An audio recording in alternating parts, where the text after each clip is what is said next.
And she says, well, we're going to take some labs today. She said, but what I want you to do is start a carnivore diet. And I was like, okay, what's a carnivore diet? Lisa, how did you find carnivore? Well, so just we are about 13 months carnivore, my husband and I both. We began our journey with carnivore late February of 2023. And between the two of us, we've considered this whole journey to be nothing less than a God wink. He basically stepped in and said, hey, I've got some people I want you to meet. And we did. My husband happened to meet a lovely woman through his business encounter with her. Um, his business was making a donation to her business to help them with a horse ranch, a horse rescue ranch that they have. And so friendships kind of developed out of that. We went up and visited the horse ranch and everything. And one evening we were sitting there talking about how we weren't really satisfied with the physical care aspect that we were getting from our doctors here in town. We were both looking for a new doctor. Mine was retiring. He was just looking for a new doctor. And she said, oh, you should go and see our doctor. You'd love her. And the first wink came out of that because the doctor's name is very similar to my own name, both first name and last. And so we're like, well, that's weird. So sure enough, we looked into her, and her practice is a private practice. So it's you become a member of her practice. You pay a membership fee, and then you pay a monthly fee, and that gets you as many doctor visits as you need with her a month. Um, uh, basic basic level blood work, lab work, that type of thing. And you can reach her at any hour of the day that you need her. She'll respond by email, text, uh, phone call, whatever you need. And you can usually get into her the next day if you're sick. So she's just been fabulous. Um, the other thing about her is when you go to see her, she doesn't limit you to 15 minutes, and you can talk about more than what you initially went there to see her about. Um, so for us, we each went to her separately the first time. Um, we each spent 1 hour with her for our first visit. And as I'm sitting there describing to her my health history, because of course she doesn't have all my background health records yet, um, she's just smiling and nodding her head, smiling, nodding her head. And I'm like, I don't know what you can do for me. At that point, I was overweight. I was having trouble just walking from my office about 500 feet to my vehicle. I would get in the car and I would have this horrible pain in my gut, not in my chest, but in my gut. I told her, I said, I feel like I'm going to explode. And I was having trouble breathing. I had come off about 7 months post bronchitis, and the breathing just wasn't clearing up. I still had a lot of morning coughing and everything, like a 2-pack a day habit. And I'd never smoked in my life. Um, and so she just kept smiling and nodding. Okay, okay. And she went through everything, and she says, well, we're going to take some labs today. She said, but what I want you to do is start a carnivore diet. And I was like, okay, what's a carnivore diet? What's that all about? She says, well, basically it's beef, bacon, butter, and eggs. And that's all you're going to eat. You're going to cut out the vegetables. You're going to cut out the carbs. And I want you to try it for 90 days. I was like, uh-oh, this is trouble. I used to like to go into work in the morning and have my can of Coca-Cola and, whatever sweet thing was sitting around the office. And, my lunch was not good. Come home, have a nice dinner with, sure, we'd have some meat, usually, chicken or fish or beef, whatever. And then there was all the sides and the vegetables and everything. And yeah, I was packing it on. And so, and I will say, I have just recently turned 65. So a year ago at 64, I was looking at a pretty bleak future, but um, we just, and then when my husband went to her the following day was his appointment, he had the same experience. She put him on the carnivore diet as well. And we're like, okay, we can do this together. That's awesome. So we just dove right in. And one of the first things she did was give us a list of doctors to check into on YouTube. Dr. Kinberry, Dr. Chafee, and Dr. Baker to look at on YouTube, which we did. And then we went down a rabbit hole because we found Joe Rogan talking to Jordan Peterson. Went down another rabbit hole and found his daughter Michaela and her story. And we're like, well, this is amazing. All these stories and things that we're seeing on here. It's like, okay, we're gonna dive right in. So we went right into the deep end with it, went full carnivore that weekend, and really never looked back. And I'm telling you, within a week, things started to really improve for me. I was sleeping so much better. My brain fog was clearing up. Um, I wasn't snoring at night, which is why I was sleeping better. And my husband wasn't snoring anymore either, which is another reason we were both sleeping better. But I'll let him tell his story to you another time. I had been experiencing for probably going on 5 years the most horrible itching skin, just arms, legs, constantly itching, the back of my knees and, just everywhere, itching. And it wasn't an eczema where I had anything visible, but it was there. And my old doctor never really talked about it. She just kept saying, oh, try this cream and that cream. And nothing was touching it. I was just slathering the stuff on and itching all the time. Well, 2 to 3 weeks in, no more itching. My heels on my feet used to crack like crazy. They look like crevices. It was horrible. Just horrible. That went away pretty quick. I mean, all last summer, I was in sandals for the first time in ages, loving it. I would never have done that before. That morning cough, all the phlegm that I was getting, gone 2 to 3 weeks for the first time in 7 months. So it was, as we learn, it's all about the inflammation that's going on in your body that's causing a lot of this. And that just started to go down really fast, really fast. And then I started losing the weight.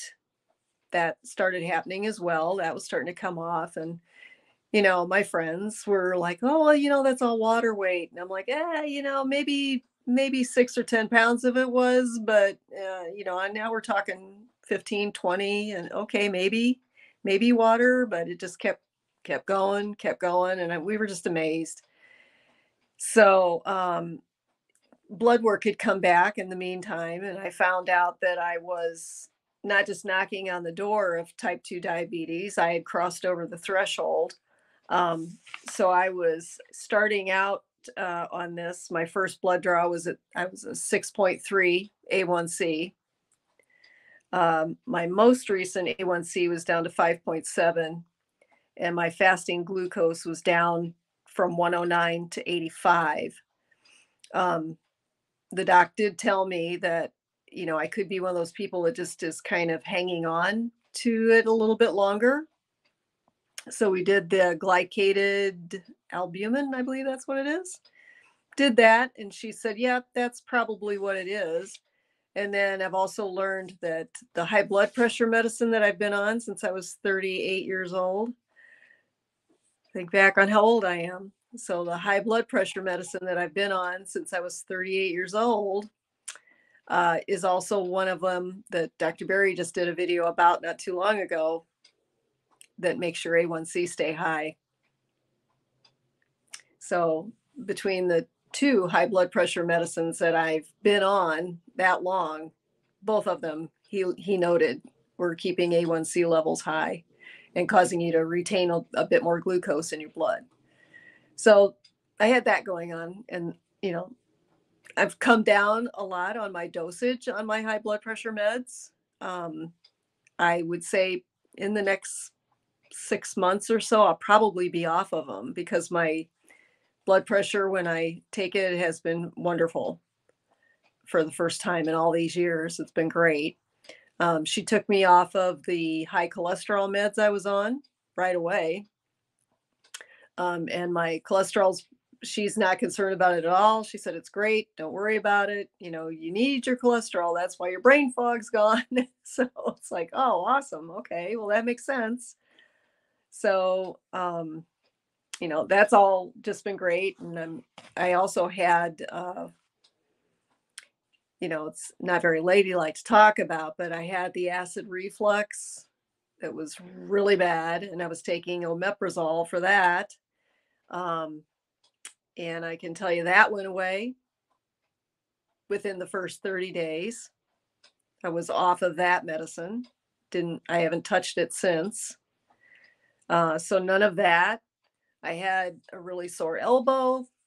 I don't have a sore elbow anymore.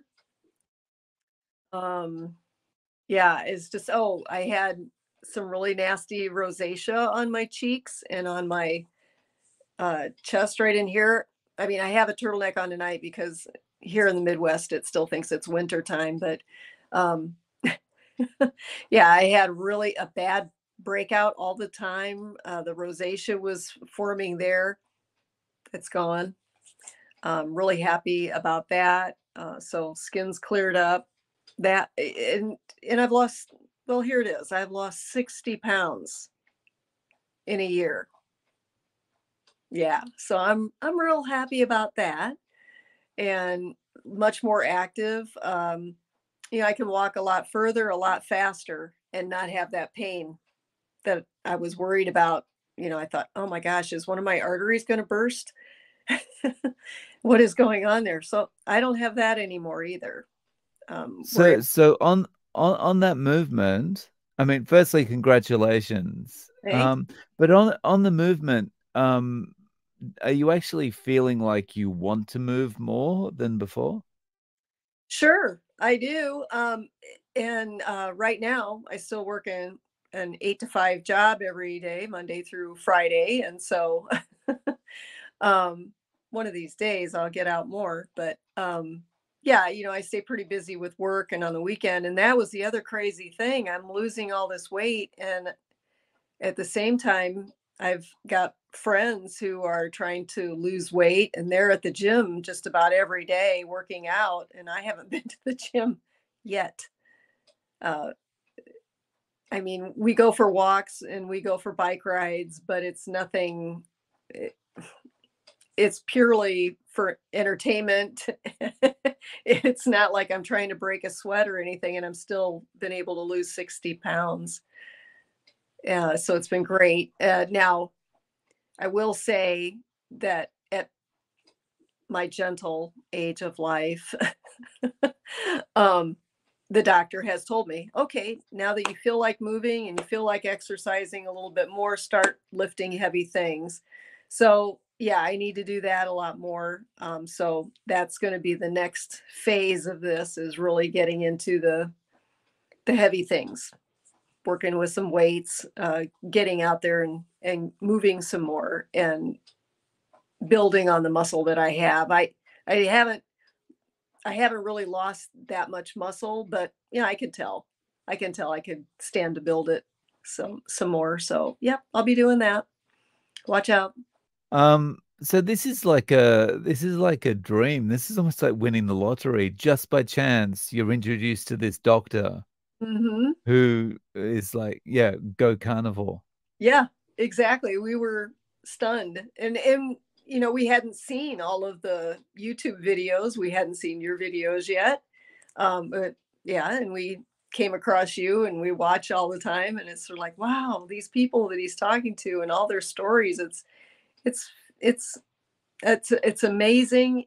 It's unbelievable sometimes until you actually then see the people and where they were, where they're at now.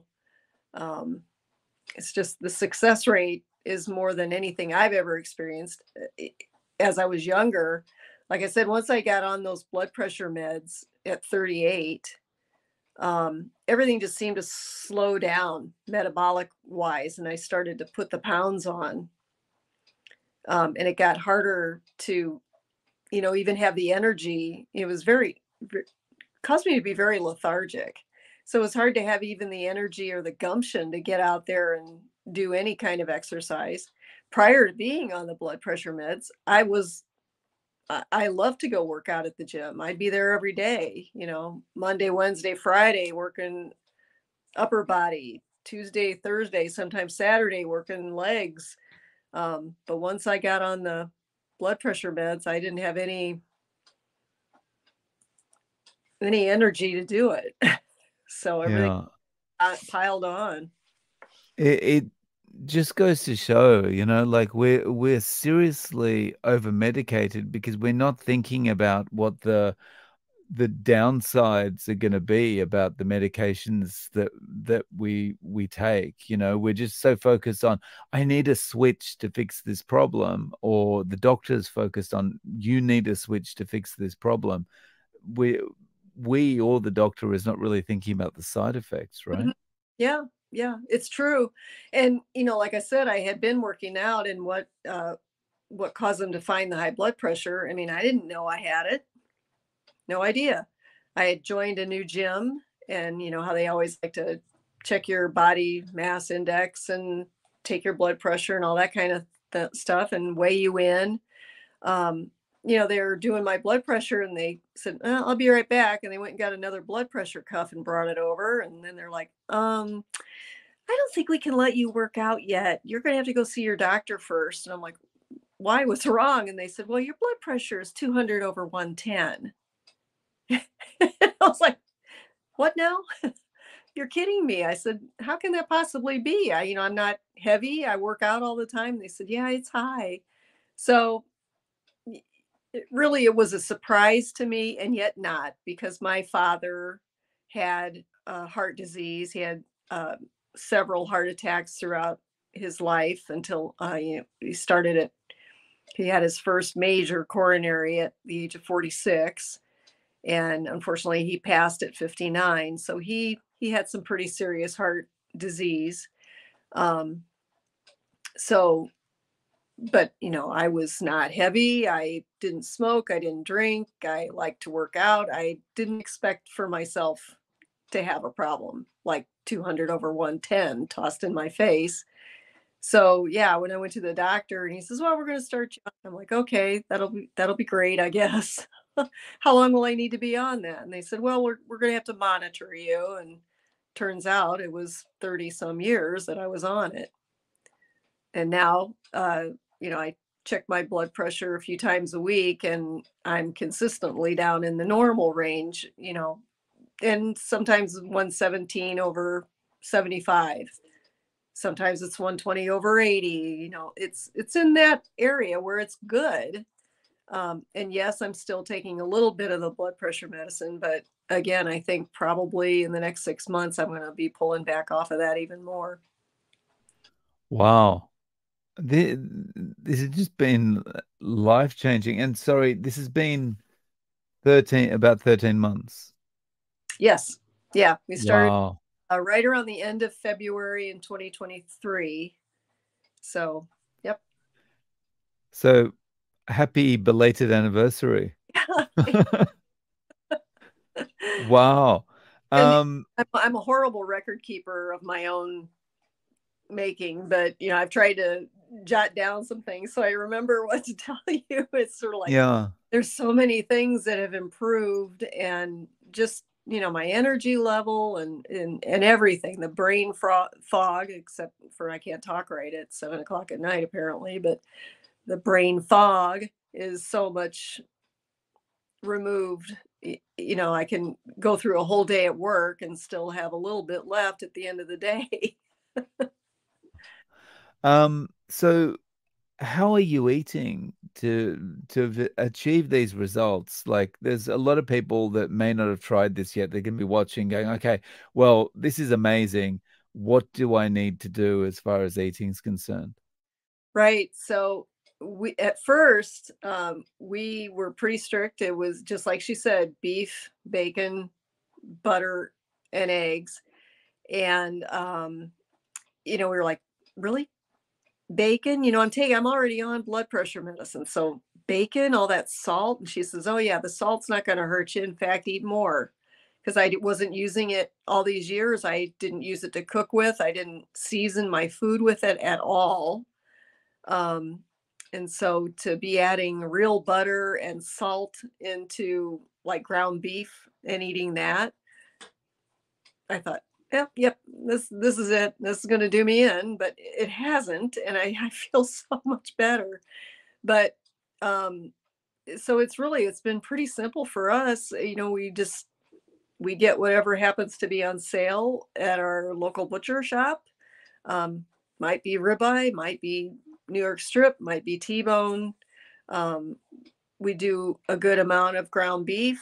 Um, we do some chicken, but not so much anymore.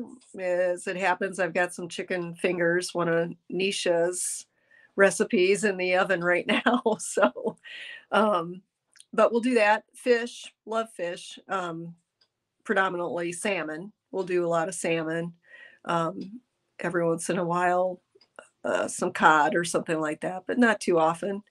But more often than not, it's a steak. If we can get a good pinwheel steak or a chuck roast going, things like that.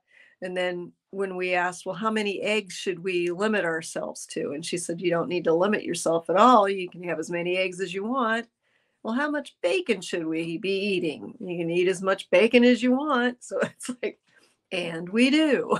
So, so yeah, Nice. It's when you think of it like that, like you don't have to limit anything. It's really like this is the ultimate diet. This is perfect. it is. Um, And they're always saying, eat until you're full, until you can't take another bite. And there's a lot of nights that I will eat until I'm full and still have some left over, and I'll pass it on over to my husband. So he gets the benefit of the leftovers. yeah. And so are you both doing one meal a day or is it two meals a day? Well, I I have consistently since I started, I still have I've always liked goat milk yogurt. And I had asked her, if it was okay if I continued to do that. I might put some pecans, I'll crush up some pecans in it and maybe some cacao nibs, the unsweetened. I'll sprinkle those on top because I really love my dark chocolate. So that was my one way of getting it. So, and it seems to be working out okay. It hasn't affected it much at all. I mean, I've still managed to lose, still had all these great results. So I'll have, a cup or so of that every morning for breakfast. And then I'm really not hungry at all until evening. So um, pretty much consistently, I have done, I'll say, a meal in the evening and then a little bit of yogurt in the morning to break my fast. But we'll generally eat between 7 and 8 o'clock in the evening. And then I don't feel like I have to have another snack before I go to bed. There are times when we might have a really small meal of something and we're still a little bit hungry. So we'll do, a protein shake from our friends at Chow. So, And could you ever have imagined in your life that you would get to this stage where basically you're eating one meal a day? no, no, I never did imagine that. And I love to cook. I got my cutting board. I've got all the great little knives to cut everything, dice and slice and all that. And I loved to cook. I'd be out there, working for an hour preparing our evening meal. Now it's 15 minutes. So yeah, I love that part of it. So, Uh, what kind of benefits or what kind of flow and effects have happened from that you're spending less time in the kitchen? hmm um, well, just being able to, and I will say, maybe we've gone from being carb addicts to being carnivore addicts, because initially, over that first 90 days, we must have clocked hundreds of hours of watching all your YouTube videos. Yours, uh, like I said, Dr. Berry, Dr. Chafee, Dr. Baker, and all the others that are out there. We have just been absorbing all this content and just hearing more and more. We love you. We love watching your videos and hearing all your stories, and the people that you have on. And we love watching Bill from Alaska, watching him progress. It's been wonderful. So we're just so on board. Carrie, and we're excited to see the documentary that everybody's working on. Nice. Um, and so like for you, you feel like this is the way it'll be forever for you eating wise? Yeah, I wouldn't have any problem with that. Every once in a while, and the doctor told us we could start doing this, now, even after 90 days. She said, if you want to try reintroducing some vegetables and to your diet, some of the low carb ones, go ahead and see how they affect you. Well, I tried that, and for me, let's see, what is that phrase everybody loves to use? Disaster pants comes to mind. Um, so for me, veg is not my friend. And it's like, that's the other thing I miss. I'm sorry, that's the other thing I don't miss is feeling like a Thanksgiving Day parade float. After I didn't realize that that's what was doing it, was all of the vegetables and the carbs that I was eating. I'd have a great meal at night, and then the next day I would spend most of my morning trying to stay away from people. If you catch my drift there, you didn't want to. So now I don't have that problem. People can't get away from me now. So, Yeah. Wow. Um, so if you were going to give someone advice about how to best start the carnivore diet, how to kick it off, and how to stay the distance, what mhm. would you say? Sure. I would say, if you were to try it, we went cold turkey. We went full bore right away. Um, yeah, they talk about the carnivore flu or the keto flu. Um, I would say we didn't really have that so much, but I can see how a lot of people would have that. And over the course of the last year, there were times when maybe I did eat just maybe a little bit too much butter, and that became an issue. Um, so I would say, kind of watch how much of that you're trying initially, and kind of slide into it slowly. Maybe start cutting out the carbs first, the sugar, the flour, the pastas, the bread, that type of thing. And then start pulling back your vegetables and your fruits, and then dive right in if that's what it takes. I mean, everybody's different. That's the main thing we've learned, because I can sit here and say, oh, do it just like I did, but it may not work that well for everybody. Everybody's got to figure out their own path on this, and watch as much of the three I mentioned. Watch as much of yours as they can, just to hear everybody's story and figure out what's going to work best for you.